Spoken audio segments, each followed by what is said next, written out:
The night doesn't just bring darkness, it brings freedom. When Kou steps away from his ordinary life, he has no idea that vampires exist, until he meets one, and everything changes. Here's everything you need to know about Call of the Night Season 1. Call of the Night follows 14-year-old Kou Yamori, a middle schooler disenchanted with the monotony of daily life and superficial social interactions. After rejecting a classmate's confession, citing his lack of understanding about dating, Kou becomes increasingly isolated and plagued by insomnia. One day, Kou encounters Nazuna Nanakusa, a mysterious and playful girl who seems to understand his restlessness. She suggests his insomnia stems from an unfulfilling daily life and invites him to her apartment, proposing that sharing a bed might help him sleep. Though apprehensive, Kou agrees and pretends to fall asleep. As he feigns sleep, Nazuna reveals her true nature by biting his neck and drinking his blood. Startled, Kou confronts her, and she admits to being a vampire. However, she explains that simply being bitten doesn't turn someone into a vampire. The human must first fall in love with the vampire who bites them. Intrigued by the prospect of escaping his mundane life, Kou declares his intention to fall in love with Nazuna, to become a vampire himself.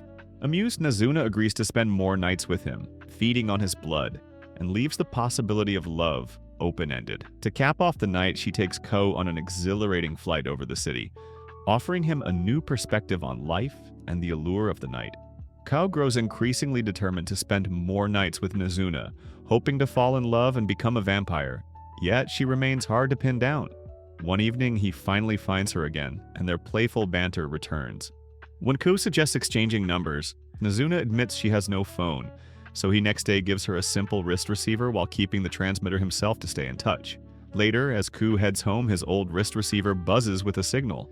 He follows it to discover his childhood friend, Akira Asai, is the one wearing the device. Akira is relieved to see him but worries about his truancy and strange nocturnal habits, though she clearly still cares for him. After spending more time with Akira, Kou begins to adjust his nightly routine, meeting her during the early morning hours. Nazuna notices Kou's changing schedule and jokingly accuses him of seeing another woman. Kou awkwardly denies it, but his reaction confirms her suspicion. Curious, Nazuna decides to follow Kou and discovers him with Akira. She confronts them, teasingly referring to her relationship with Kou as purely physical, and even drinks his blood in front of Akira to emphasize the point. Later, Kou, Nazuna, and Akira visit a cafe to talk things through. During the conversation, Akira encourages Kou to return to school, saying she feels more at ease when he's around. Nazuna, clearly affected by their closeness, suddenly leaves. Kou, puzzled by her reaction, searches for her, and eventually reaches out through their transceiver to apologize for meeting Akira without telling her. When Nazuna shows up, she explains that what really upset her wasn't Akira. It was the thought of Kou going back to school and drifting away from her. Reassured by Kou's promise to stay on his current path, Nazuna kisses him, deepening their bond. Following their unexpected kiss, Kou finds himself grappling with complex emotions. He confronts Nazuna to understand his feelings, questioning whether he's truly in love with her. Nazuna, with her characteristic teasing, suggests that Kou might be confusing love with lust. She admits that the kiss was her first as well, downplaying its significance by claiming it's something friends might do. Later, Kou discovers that Akira is struggling with insomnia and invites her to spend the night at Nazuna's place. As they hang out, playing games and sharing laughs, Akira gets a glimpse into Kou's nighttime world. Though she's initially uneasy, especially when Nazuna drinks Kou's blood in front of her, she begins to understand the deep bond they share. By the end of the night, she accepts Kou's desire to become a vampire and reassures him that their friendship will endure no matter what he chooses. Kou discovers that Nazuna runs a unique business, offering massages and cuddles to lonely people at night. During a massage session, she teaches Kou about pressure points and their calming effects.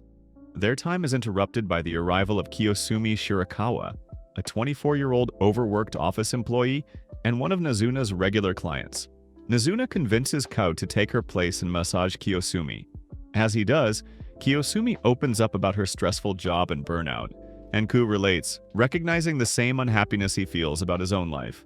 When her boss calls and demands she return to work, Kou steps in, refusing to let her go. To help her break free, he calls Nazuna, who crashes through the wall and throws Kiyosumi out the window, with Kou jumping after and Kiyosumi gets to know about vampires too.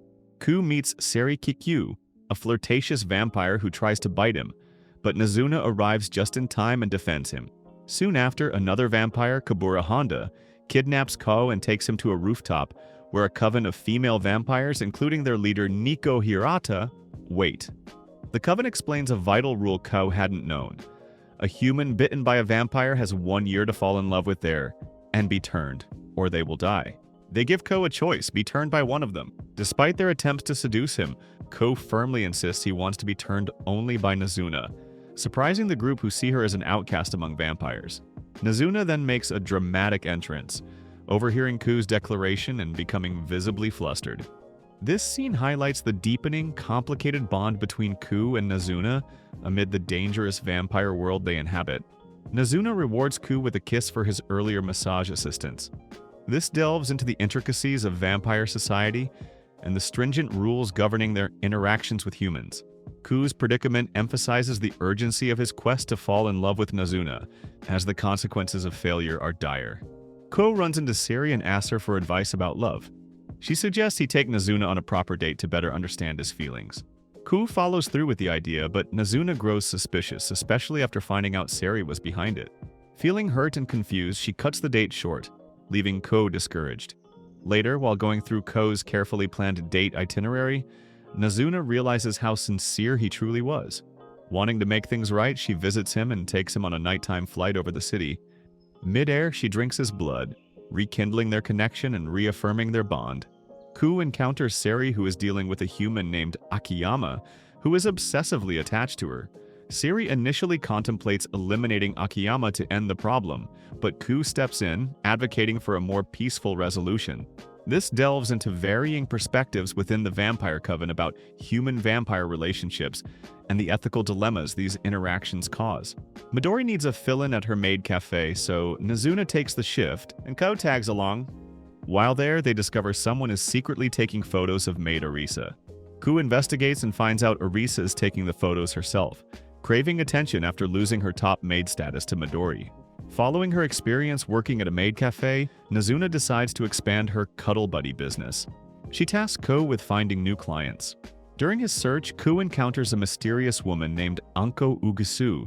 They engage in conversation, and Anko reveals herself to be a private detective. Their paths part, but Anko continues to observe him from a distance. Later that night, Ko reunites with Mahiru and Akira. Mahiru Seki is Ko's childhood friend who is popular and they used to play together. And they decide to explore their school to investigate its 7 mysteries. During the search, a crazed man attacks Akira and reveals himself as a vampire. Ko and Mahiru fight him off, but Anko arrives, exposes him to sunlight, and kills him. She scolds Ko, warning him about the true dangers of the vampire world. Shaken by the incident, Ko seeks comfort from Nazuna but pushes her away, fearing his desire to become a vampire might hurt her or others. His doubts deepen after a conversation with Mahiru, who questions whether Ko truly understands the consequences of his choice. Seeking clarity, Ko meets with Anko, who warns him to abandon his desire to become a vampire or face dire consequences. She reveals her extensive knowledge about him, including personal details, and challenges his understanding of vampirism. Anko questions whether Ko can truly handle the implications of becoming a vampire, such as the need to drink human blood, and whether he genuinely comprehends the nature of love required for the transformation. She warns that if he continues on this path, he could be in danger. When Ko refuses to relent, Anko reports his nocturnal activities to the police, forcing him to flee. While evading the authorities, Ko encounters Hatsuka Suzushiro. Hatsuka offers to turn Ko into a vampire, but Ko declines, expressing his commitment to being turned only by Nazuna. Meanwhile, Nazuna confronts Nico and the other vampires, requesting that they leave Ko alone even if he decides not to become a vampire. Nico, however, is skeptical and warns that Ko's knowledge of vampires poses a threat to their existence. She insists that Nazuna must either turn Ko into a vampire or eliminate him to protect their secret. Nazuna refuses both options, asserting her determination to protect Ko without compromising her own principles. After escaping the police, Ko searches for Nazuna and finds her at the vending machine where they first met. They have a heartfelt conversation in which Ko expresses that meeting Nazuna gave his life new meaning. Nazuna, moved by his sincerity, admits that she too has found joy and excitement in their time together. They share a genuine kiss, symbolizing their deepening bond. If you want more recaps like this, don't forget to like, subscribe, and let me know what anime you want to see next.